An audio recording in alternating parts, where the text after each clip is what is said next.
Hi guys, welcome back to my YouTube channel oneness learning classes में आप सभी का स्वागत है। Myself Brijesh sir. तो आज हम सभी जो है कि सीखेंगे यूज ऑफ दिस दैट का नेगेटिव सेंटेंस। जबकि इसके पहले वीडियो में पढ़ाया गया था आपका यूज ऑफ दिस दैट, जो साधारण वाक्य था, simple sentence of use of this that था। तो उसमें जो है कि यह और वह क्रिया का जैसे कैसे हमने यह और वह का जो प्रयोग हमने किस तरह से किया था, उसके साथ साथ कौन सी सहायक क्रियाएं यूज की गई थी, तो वो सारे नियम जो है कि पिछले वीडियो में आप पढ़ चुके हैं। अब जैसे लगातार कंटिन्यू जो है कि इसके वीडियो के पार्ट्स आपको मिलते जाएंगे, तो आप चैनल पर जाकर इस वीडियो को आप देख सकते हैं और उसको शेयर भी करना न भूलिएगा, जिससे जो है कि आपके कमज़ोर बच्चे, जो कमज़ोर आपके विद्यार्थी हैं, उनको हेल्प मिल पाए। तो आज हम सीखेंगे यूज ऑफ दिस दैट का negative sentence. Use of this that का नेगेटिव सेंटेंस यहाँ पर सीखेंगे तो इसमें नकारात्मक वाक्य, अब नकारात्मक वाक्य रहेंगे जिसमें नहीं शब्द आता है, तो उसका ट्रांसलेशन कैसे किया जाएगा, तो उस नियमों को हम समझेंगे। और यह जो है कि इसमें यह वह का जो नकारात्मक वाक्य है, इसका हम ट्रांसलेशन करना सीखेंगे। ठीक है, इसमें दिस और दैट के साथ इज का प्रयोग करेंगे कि ये प्रेजेंट में भी हो रहा है, पास्ट का जो इसके बाद में लिया जाएगा। लेकिन प्रेजेंट के सारे पार्ट को हम पढ़ लेंगे, इसके बाद जो है कि पास्ट की तरफ हम चलेंगे। ठीक है ना, भूतकाल में बाद की तरफ चलेंगे, अभी जो है बाद में चलेंगे, और ये पास्ट का बाद में चलेंगे। अभी प्रेजेंट टेंस का जो है कि इस समय हम शुरुआत करेंगे। तो इसमें है हूँ हो आएगा वाक्य में, जैसे यह एक घड़ी नहीं है, वह एक पुस्तक नहीं है। तो इस तरह से एग्जाम्पल सब रहेगा जिसमें नहीं शब्दों का प्रयोग किया जाएगा। तो जहाँ पर नहीं शब्दों का प्रयोग किया जाए तो इसका मतलब ये हो जाएगा कि यह वाक्य जो है कि नकारात्मक वाक्य है, यह और वह का। तो यह वह का जब नकारात्मक वाक्य है तो इसका ट्रांसलेशन किया कैसे जाएगा, तो इसके नियमों को पढ़ेंगे, इसके स्ट्रक्चर को पढ़ेंगे, इसके तरीके क्या होते हैं, कौन सा नियम प्रयोग होता है। ठीक है, तो ये नियम देखेंगे। और यह जो है कि ट्रांसलेशन आपको बेसिक से पढ़ाया जा रहा है, बड़े से बड़े, छोटे से छोटे बच्चे जो है कि शुरुआती से पढ़ सकते हैं। और यहाँ से जब आप पढ़ते हैं तो जो कमज़ोर से कमज़ोर बच्चे होते हैं तो उनको अच्छी तरह से एक समझ में आता है। ठीक है, और वो अच्छी तरह से वो कर लेते हैं। ठीक है, तो मेरे प्यारे बच्चों, ज़्यादा से ज़्यादा वीडियो को शेयर करिएगा अपने दोस्तों मित्रों के पास। ठीक है, और लाइक सब्सक्राइब करना ना भूलिएगा। तो यहाँ पर यह और वह का हम ट्रांसलेशन जो है नेगेटिव के रूप में कैसे हम प्रयोग करते हैं, तो इसका हम प्रयोग करेंगे। जबकि आप जानते हैं कि दिस मीन्स यह होता है, दैट मीन्स वह होता है। यह एक संकेत के रूप में इसका प्रयोग किया जाता है, जबकि इसका ग्रामर में एक बहुत बड़ा यूज है।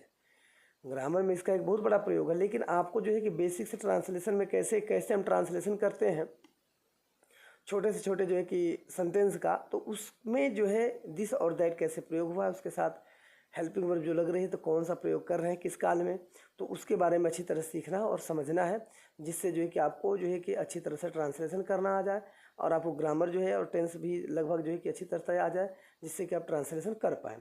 ठीक है, तो यहाँ पर दिस और दैट हम सीखेंगे जिसका नकारात्मक वाक्य है इस सेंटेंस को। तो इसमें जो है कि ज़्यादा से ज़्यादा आप क्या करिएगा, इसको आप वीडियो को पॉज करके आप चाहेंगे तो नोट्स भी बना सकते हैं, जिसमें आपको हेल्प मिल पाए। तो बच्चों, यहाँ पर जो है कि हम इस प्रकार से देखेंगे कि यह मेरा घर नहीं है, तो इसमें नेगेटिव सेंटेंस आ गया, तो इसका ट्रांसलेशन कैसे करते हैं ये आगे हम सीखेंगे।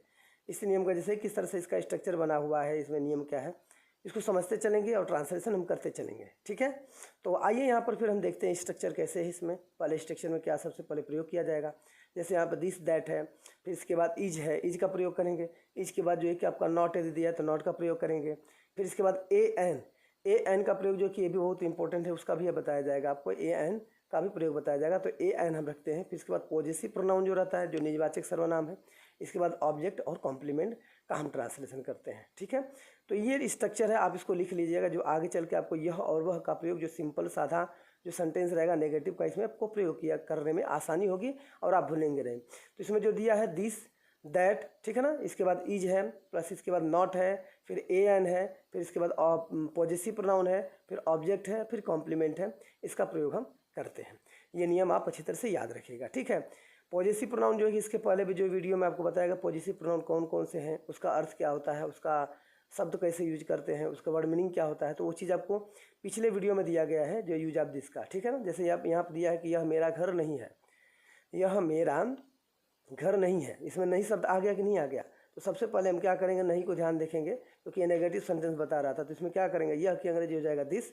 हाँ, इसके बाद जो है इसमें सहायक क्रिया लिखेंगे इज, और इसके बाद जो है कि हम क्या लिखेंगे, माई, जो पॉजेसिव प्रोनाउन है, जो अधिकारवाचक सर्वनाम है, निजवाचक सर्वनाम है। तो इसके बाद लिखेंगे माई, और क्या है इसके बाद, नया घर नहीं है, नया घर है, तो नया घर है तो इसके लिए हम क्या लगाएंगे, न्यू। ठीक है ना, घर के लिए लगाएंगे हाउस।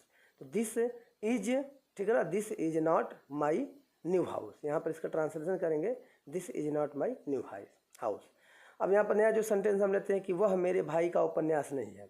वह मेरे भाई का उपन्यास नहीं है। तो वह मेरे भाई का उपन्यास नहीं है तो सबसे पहले क्या करेंगे, वह मेरे भाई का, तो फिर इसमें दैट लिखेंगे, दैट इज नॉट, क्या लिखेंगे, वह मेरे भाई का, तो that is not my brothers, that is not, पर लिखेंगे दैट, फिर इसके बाद इज लिखेंगे, फिर नॉट लिखेंगे।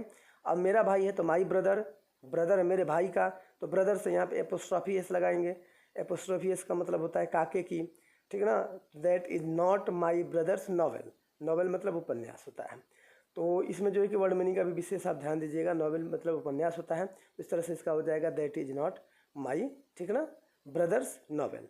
तो ट्रांसलेशन पहले दैट लगाएंगे, फिर इज लगाएंगे, फिर इसे पॉजिटिव प्रोनाउन लगाएंगे। यदि ए एन दिया है तो ए एन का प्रयोग करेंगे, नहीं दिया है तो आप जो पॉजिटिव प्रोनाउन दिया है उस पॉजिटिव प्रोनाउन का प्रयोग कर सकते हैं, ठीक है। तो यहाँ पर इस तरह से आपका जो है कि ये लगभग जो है एक नेगेटिव सेंटेंस का यहाँ पर एक आपका प्रयोग हुआ है, पहले वाला जो था। अब इस तरह से जो है कि हम आगे सेंटेंस में इस तरह से हम यहाँ पर दूसरा वाक्य लेकर इसका ट्रांसलेशन करते हैं और देखते हैं। जैसे मेरी बहन की पुस्तक नहीं है, ठीक है ना, तो इसमें नई शब्द का इसमें प्रयोग हुआ, तो इसमें जब नई शब्द का प्रयोग हुआ तो इसका ट्रांसलेशन कैसे करेंगे, तो यह है, यह, तो दिस लगाएंगे, ठीक है ना, इज लगाएंगे। इसके बाद जो है कि पॉजिटिव प्रोनाउन क्या है, तो पहले नॉट का प्रयोग कर लेंगे, दिस इज नॉट, ठीक है। मेरी बहन है तो माई सिस्टर एक साथ लिखा जाएगा, मेरी बहन है तो माई सिस्टर एक साथ लिखा जाएगा। लेकिन मेरी बहन की, मेरे बहन का, मेरे भाई का, मेरे भाई की, इस तरह से सेंटेंस रहेगा तो उसमें एपोस्ट्रॉफी एस लगा देते हैं तो उसका मतलब काके की हो जाता है, ठीक है। और उसमें हिस्ट्री बुक है तो हिस्ट्री बुक है तो क्या करेंगे हम यहाँ पर लिख देंगे हिस्ट्री बुक्स, ठीक है ना, हिस्ट्री बुक लिख देंगे। तो this is not my sisters, apostrophe लगा देंगे तो लिखेंगे सिस्टर्स, ठीक है ना, सिस्टर्स हिस्ट्री बुक, ठीक है। तो यहाँ पर दूसरा हम वाक्य लेते हैं कि यह पुलिस का बंदूक नहीं है, लिखेंगे यहाँ पर यह पुलिस का बंदूक नहीं है। अब इसका ट्रांसलेशन कैसे किया जाता है, तो यह पुलिस का बंदूक नहीं है तो नहीं शब्द है तो दिस लगाएंगे इसमें, फिर इसके बाद इज लगाएंगे, फिर नॉट लगाएंगे, नेगेटिव सेंटेंस है तो, फिर इसके बाद पुलिस, क्या लिखेंगे, पुलिस, उसमें एस लगा देते हैं पोस्ट ऑफिस, ठीक है ना, पुलिस गन्स।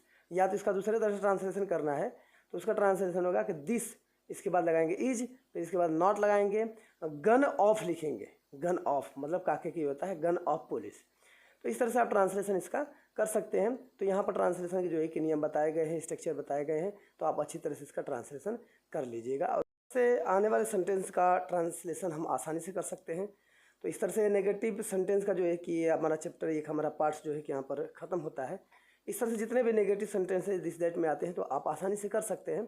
तो फिर आपको जो है कि हम मिलेंगे दूसरे वीडियो में फर्स्ट इंटरोगेटिव के साथ दिस और दैट के।